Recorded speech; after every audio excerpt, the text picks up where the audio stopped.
আসসালামু আলাইকুম ভিউয়ার্স, দেখতে পাচ্ছেন আমাদের হাতে কিন্তু আছে আমাদের যে খাদ্যের পাত্রগুলো আছে, এই পাত্রগুলার স্ট্যান্ড এই বা চুরি।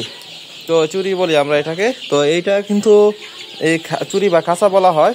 তো এটা কিন্তু আমরা এখন পাত্রে সেট আপ করবো। কারণ কিসের জন্য সেট আপ করবো আমি আপনাদের এটা দেখাই। তো আপনারা এইটার চারদিকে দেখেন, আমাদের এখানে একটা খাদ্যের পাত্র থাকে, চারিদিক দিয়ে দেখেন কতটা পরিমাণে খাদ্য নষ্ট করছে। তো দেখতেই পারতেছেন। তো আমরা কিন্তু ওই খামারে আমাদের এই চুরিগুলো লাগাই দিছিলাম। তো এরপর কিন্তু মোটামুটি তুলনামূলকভাবে খাদ্য নষ্ট করার সংখ্যাটা অনেকটাই কমে গেছে। তো এখন আমরা এই যে একটা একটা করে পাত্রে এরকম ভাবে সেট আপ করে দিব, এবং সবগুলা পাত্রে মোটামুটি এই চুরিগুলা সেট আপ করে দিব, যাতে আমাদের খাদ্যগুলা এরা না ফালাইতে পারে। তো এটাতে হয় কি, মুরগি যখন খাদ্য খাইতে নেয় তখন এইভাবে মুখ ঢুকায়া এইভাবে মুখ লড়াইতে পারে না, বিদায় খাদ্যটা বাইরে পড়ে না।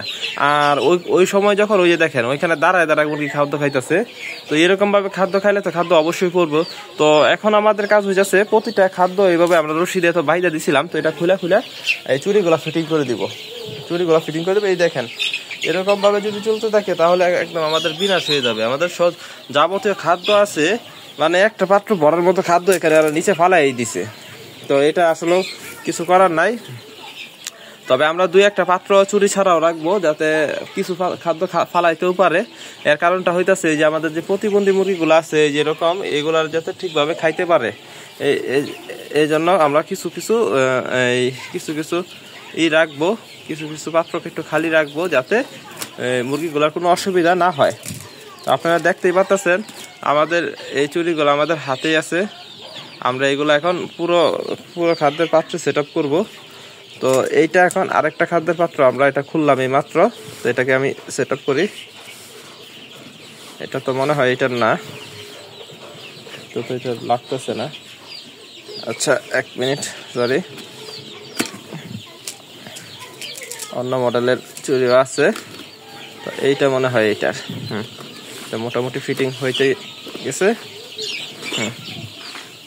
ফিটিং হয়ে গেছে। তো দেখতে পাচ্ছেন এরকম ভাবে যদি আমরা এইগুলা লাগাই দেই, তাহলে আলহামদুলিল্লাহ আমাদের খাদ্যগুলা নষ্ট হবে না এবং খাদ্যগুলা পড়বে না। তো এরকম ভাবে লাগাই দিয়ে তারপর আমি এটার সাথে বাইজা দিব, যাতে এরকম করে যতটা আমার মুরগি খাইতে পারবো ততটুকু পরিমাণে উপরে তুলে বাইজা দিব, বেশি তুলবো না। এর কারণটা হয়ে যাচ্ছে যাতে মুরগি পরে লাগুত না পাইলে আবার খাইতে পারবো না। যেহেতু চুরি লাগাই দিছি তাই সমান পরিমাণে তুলতে হবে। তো আমি এই যে একটা মুরগি আসছে, এই দেখেন এটা যতটুকু লাগুত পাইবো এতটুকু মাত্রায় তুলে দিতেছি। তো আলহামদুলিল্লাহ আজকে এই বিষয়টা আপনারা অবশ্যই লক্ষ্য রাখবেন।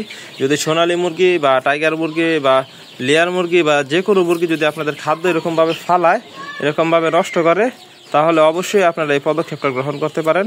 কারণ এই পদক্ষেপের মাধ্যমে কিন্তু আপনাদের খাদ্য বেশ অনেকটাই সাশ্রয় হবে। এত দামি এত টাকা কিনা রেডি খাদ্যগুলা এভাবে নষ্ট করলে আসলে সমস্যা। তো আপনারা অবশ্যই একটু লক্ষ্য রাখবেন।